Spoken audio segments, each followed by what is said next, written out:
Wananchi hao wanasema mfugaji huyo anayemiliki zaidi ya ng'ombe 200 amekuwa akileta usumbufu mkubwa kijijini hapo kwa muda mrefu, huku wakidai kuwa idadi kubwa ya mifugo yake imekuwa ikichangia uharibifu wa mazingira, vyanzo vya maji na maeneo ya kijiji, jambo ambalo limekuwa likiathiri maisha ya wakazi wa eneo hilo.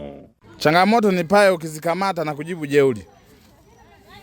Kama mfereji zinaharibu, ukimpigia simu anakuambia mimi nipo mbali mno, wakati yupo karibu.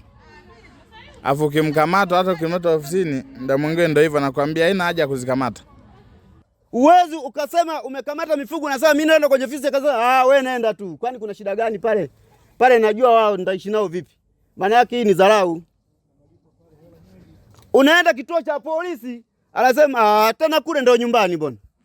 Sasa hii ni dharau. Hivi mfugaji mmoja anatakiwa na ng'ombe ngapi kwenye kijiji? Sasa hizi kwenye miundombinu ya fereji, maji yamehama. Tunafanya jitihada za kufukua upya, tena amepitisha tena. Ng'ombe ni nyingi mno. Ziko 200 kama na matinga nayo kama 4. Zinapita za kwanza, zinapita za pili, zinapita ya 3, ya 4. Ukienda ukimuuliza saa zingine yeye kuonana naye ni ngumu. Akizungumza katika mkutano wa hadhara uliofanyika kijijini hapo mara baada ya kusikiliza malalamiko ya wananchi, diwani wa kata ya Kongolo Mswiswi Leonard Mwampiate amemtaka mfugaji huyo kupunguza idadi ya mifugo yake ili kuondoa kero kwa wakazi wa kijiji hicho. Hatumtoi mchele kuishi Mambi, tunatoa mifugo yake.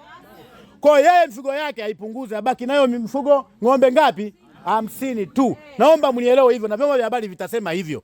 Wamesema na ng'ombe zaidi ya 200. Ng'ombe 200 utalishia wapi? Hata uko Mbeya vijijini hiyo kero ya ufugaji wa bwana Mchele una shida.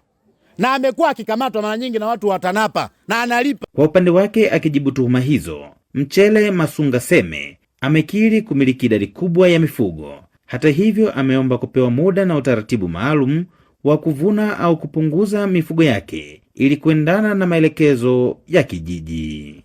Niliomba kwamba hapa ninapopita basi kama ndio hivyo nawaharibia, naomba niweke hata makarabati niweze kupita nisiwaharibie, lakini wananchi walinikatalia.